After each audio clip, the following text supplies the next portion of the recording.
I'm going to call byVibhor. Singh, where is byVibhor? Yeah, there you are. byVibhor is going to talk about his work in Bangalore on cavity qubits, and basically he is a major component of the Indian in the quantum effort. So we asked him to speak about it, and Vijay will talk later on about what's going on in TIFR. Okay, byVibhor. Okay. Let me begin thanking Swapan and other organizers for inviting me to this meeting. And also actually for Michael, who made an interesting remark about why high energy physicists should be interested in low energy physics. So the talk that I'm going to give is actually towards the other extreme, towards the low energy physics. So my group work in the area of superconducting quantum devices. And the topic which was given for the presentation was rather generic. So I took the liberty of discussing two particular experiments from my lab. So broadly speaking, there's some delay, it seems. Broadly speaking, one can classify the superconducting quantum devices into several categories, and that's my characterization. So you have devices like superconducting qubits, which in the architecture of circuit QED or quantum optics are very useful for quantum computing. Then you have waveguide QED like structures. Again, the key ingredient for such devices are these different type of superconducting qubits. The other domain in which superconducting devices are making impact is in sensing and different kind of degrees of freedom, such as displacement force or microwave to optical photon transducers. It makes an impact there. We also heard earlier about single photon detectors, which can be made using these superconducting devices. Here are some examples. So this is one image of a superconducting qubit chip where multiple qubits are connected together to make something, a small scale quantum processor. Here I have taken one example of a sensing device, which is based on the idea of cavity electromechanics, where one can read out the displacement of this mechanically compliant aluminum drum and detect it to the short noise limit. The other domain is in memory. For example, superconducting devices can be coupled to different things, such as electron spins or electron spins in rare earths, or such as things like magnetic insulators. Okay, and these devices can be used to either create like a delay line for quantum state or to store the quantum information in these degrees of freedom. There are other peripheral devices, such as parametric amplifiers, microwave bolometers, and single photon sources. They can again be realized using these superconducting. They are again part of this superconducting quantum devices domain. My group at IISc works primarily in electromechanics and circuit QED. So we try to pose questions which comes from fundamental condensed matter physics, such as can we use techniques which exist in cavity electromechanics or circuit QED to answer questions which are there in condensed matter physics. So here is one such example where we use microwave cavity and a mechanical oscillator made of a superconductor to detect very minute charges. And charge sensitivity of such devices can be ordered like coulomb per nanometer. It's a line charge that we detect. The other domain is again applying these microwave techniques to larger structures, such as these mechanical resonators made from this nanowire, which can have frequency close to megahertz. And then you ask this question that using these techniques which exist in microwave domain, can one control the motional states of these mechanical oscillator down to their quantum regime? Okay. The other projects that we are doing are currently related to quantum computing, basically putting multiple qubits together and ask, can we control or apply small quantum algorithms on these processors? And as the number of qubit goes up, the requirement in terms of their control hardware again goes up. So in parallel, we are working on developing control electronics, which can handle these superconducting qubit devices. So these are a couple of projects that are going on in the lab.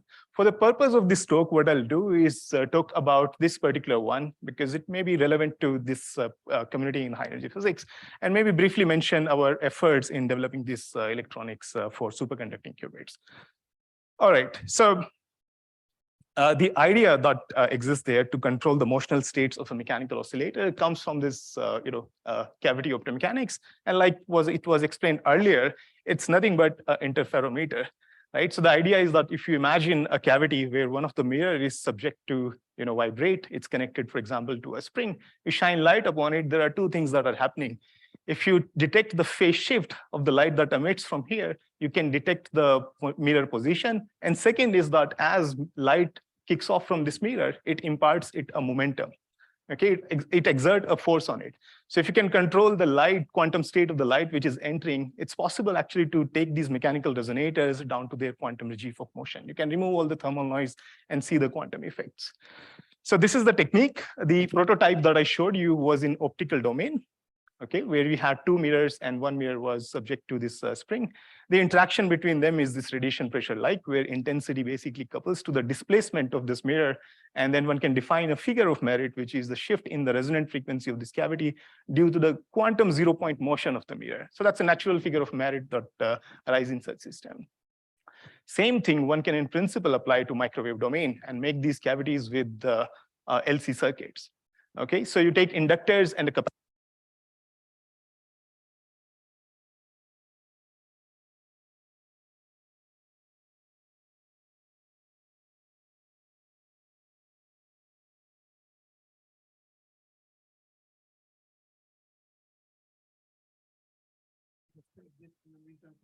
Yeah, I'll put it here so I can replace.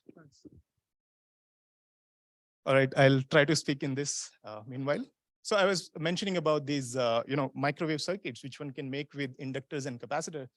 So if you imagine a capacitor with a mechanically compliant plate, then the resonant circuit, this resonant frequency of this circuit would effectively care about the separation between the capacitor plate. So the idea of parametric modulation that we had in optical domain is one can translate it to microwave domain by making these mechanically compliant capacitor. So here is an example of an LC circuit where this meander structure is the inductor made of aluminum, which superconducts below 1 Kelvin. And this disc-like structure here, that's a capacitor where the top plate is mechanically compliant, so it can go up and down. Typically what happens that these microwave circuits are designed to work in the regime of like 4 to 10 gigahertz resonant frequency. And at sufficiently low temperature, due to high frequency and low temperature, they naturally initialize to their quantum ground state with very good fidelity. The mechanical frequencies, as the speed of sound is much lower than the speed of light, comes in the regime of 100 kilohertz to 100 megahertz. And with suitable engineering, one can get quality factors which are over than 1 million. Because the frequencies are lower, they still have some thermal motion, something like mean phonon occupancy of something like 10 to 10,000, depending on the frequency, of course. So the question that becomes is, what such devices are good for when it comes to displacement sensitivity. So here is the sort of a result from LIGO. If such devices are operating in optical domain, near 100 to 1000 hertz, one can achieve this strain noise, for example, which is order like below 10 to the power minus 23. Okay, translate to a displacement sensitivity, which is like 10 to the power minus 20 meter per square root hertz. If you take this, similar experiment in microwave domain with these inductor and capacitor circuits, one can see similar figure like what LIGO has achieved, albeit the displacement sensitivity here is somewhat different. It's 10 to the power minus 14, minus 15 meter per square root hertz. But all the effects like imprecision noise going beyond the standard quantum limit and the effect of short noise of the microwave photons are visible in such devices as well, okay? So the fact that microwave photons are 6 orders of magnitude lower in energy as compared to optical photons, they are effectively reflected in the net displacement sensitivity when you measure them close to standard quantum limit. Okay, so this is what can be achieved in terms of just the passive detection of the position of the mechanical oscillator. In terms of control, there are other experiments which has happened recently, such as demonstrating quantum entanglement between two massive oscillators. So you take two mechanical modes, cool them down to ground state, and then create sort of a quantum continuous variable quantum entanglement between them. So these two mechanical modes are essentially sharing a common microwave mode, and such entanglement allows you to push the boundary of quantum mechanics, as we have seen in the earlier talk. Okay, their results need to be interpreted more carefully to really detect if there are some new effects that are present.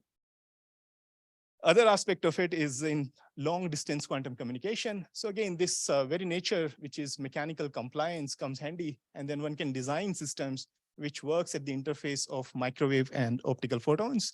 So these mechanical resonators can be part of a LC circuit, which is operating in microwave domain, and partly they can be embedded in an optical cavity.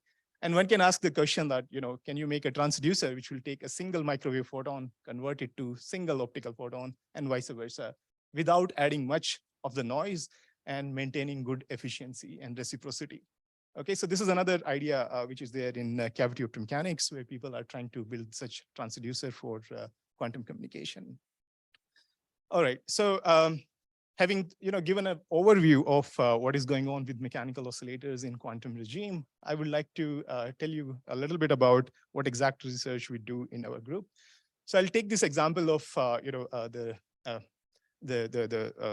cavity optomechanical system that I introduced earlier to describe here.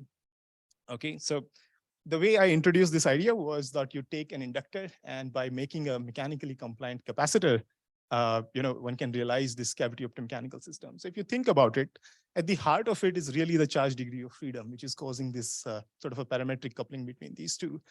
So one could ask that, can you have that freedom embedded in the inductor? Okay, and can one have some advantage if you include the mechanically displacement dependent inductor in such circuit? Are there some advantages? The answer is yes. So the way a displacement dependent inductor works is you basically make a squid loop. Okay, and if one of the arm of the squid is suspended, then you would have a Josephson inductance, which would care about the net value of magnetic flux, which is passing through it. Okay, so if this arm is going to move, it's going to change the magnetic flux through it, and essentially would change the inductance. So if we would have a displacement dependent inductor, and if we shunt it with a capacitor, you have a resonant circuit. Okay, the really sort of essential part of this scheme is that this Josephson inductance that the squid loop is providing is really a low loss, it's periodic, and it's nonlinear. So one can utilize all these three features to the advantage while making these optomechanical devices with it. So that's what we do. We make these squid inductors. So these are two Josephson junctions, and there is a nanowire embedded here. The dimensions of the nanowires are given here. And then, part of it, this circuitry is there is a big capacitor, which is not quite visible here, which basically comes in parallel with the inductors and form the resonant circuit. So such a device goes in a microwave cavity, which is shown here. This is made a waveguide cavity made in copper, because we also want to apply magnetic field to flux bias this squid loop. Okay, so if we apply a magnetic field which is perpendicular to the plane of the squid loop, it will become sensitive to the in-plane mode of vibrations. And if there is an in-plane magnetic field is applied, it will be sensitive to out-of-plane mode of vibrations. So these are the devices, and then in a nutshell, it would look something like this. This is a schematic. We can shine microwave to this 3D cavity, and then it will interact with the cavity as well as this LC oscillator that we have created using a squid. And then output can be measured in a dilution refrigerator. The net schematic of such a device is shown here. This is really for the experts. So what we have is we sort of attune these inductance and capacitance parameter in such a way that it's not a linear LC oscillator that we make, but we make an extremely nonlinear LC oscillator, so that upon quantization, it effectively looks like a two-level system, and we can call it a qubit. So what we have here is we have a flux tunable qubit, which is designed to work around 8 gigahertz. And then embedding it is a mechanical mode, which is at 6 gigahertz. The coupling that exists between these two is longitudinal type, meaning the displacement of the mechanical oscillator is causing qubit frequency to change. And then this qubit is being read out by coupling it to a linear cavity mode at 6 gigahertz. And the coupling there is again dipolar, like where field in the cavity couples to the dipole moment of the qubit. Okay, and then we have the microwave input-output lines. The reason I sort of emphasize on this particular slide was that if you think about it, now we have a system where you have essentially an internal degree of freedom, which is this qubit. It couples to a scalar mode, which is mechanical mode here. And if you make sort of analogies, this system is very similar to like a trapped ion system, okay, where we have a mechanical mode and a spin coupled together. But it's a solid state implementation of a trapped ion-like system. All right, so what is the current status of this this experiment? Yeah, I think I should be able to do. So we start characterizing the electromechanical coupling. Like I defined, it's basically the shift in resonant frequency due to the 0-point motion of the mechanical resonator. And in the first generation of the experiment, we could achieve something like 4 kilohertz of a coupling by applying about 3.7 millitesla of magnetic field. So compared to those capacitive devices that I showed, it's certainly an order of magnitude improvement.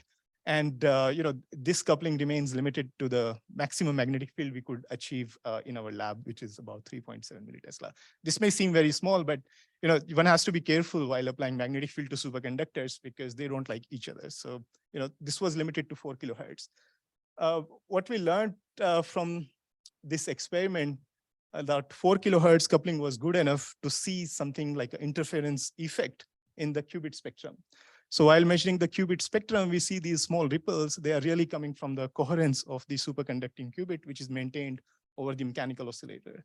In technical details, this is known as Landau-Zener-Steckelberg interference. And it's a natural physics that would arise in a two-level system, which is simultaneously driven along longitudinal and transverse direction. This is something which we could very well understood from theory. And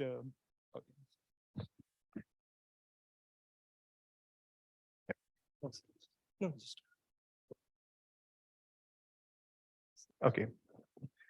So this is something which we could very well understood from theory and reproduce these results. Okay. Right. So this was the first generation of the experiment where we were using a rectangular waveguide cavity, which is really big, like 40 millimeter, and could achieve 4 kilohertz coupling. Recently, we modified it and went for coaxial cavities. They are really tight, like have 1 centimeter diameter, and we could apply larger magnetic field there without worrying too much about the superconductivity. And we could get something like 75 kilohertz coupling. As a consequence of it, if we try to work out, in terms of imprecision, noise, where we are operating, so I'll just remind you about a typical interferometer, how it's working. So one can reduce the imprecision noise by shining more light on this electromechanical cavity, okay? But as you increase the intensity of the light, the imprecision noise will continue to go down. But there will come the standard quantum limit where the back action from this light that you're sending would become important. And the point where the noise added by back action and the imprecision becomes equal to the 0-point motion, that's the standard quantum limit. Okay, so currently, the best measurements that we have done is we see an imprecision noise of something like 26 femtometer per square root hertz, and the 0-point motion of this nanowire is something similar, like 23 femtometer per square root hertz. The big advantage that we get because of this large coupling is we can achieve this level of sensitivity while maintaining a mean photon occupancy in the microwave mode, which is smaller than 1. So we are quite excited about these results that while maintaining low photon occupancy, we can achieve such imprecision noise. And using these conditional cooling experiments or feedback cooling experiments, we would be able to control this mechanical oscillator better. Okay, so I'm not sure if I have time. So this is the current status of the previous experiment. I'll mention briefly about some of the other efforts that are going on in the lab. We are trying to develop classical control electronics for controlling these superconducting chips. And recently, what has happened is pushed by this 5G technology. There are many evaluation kits available with high frequency ADC and DACs on board.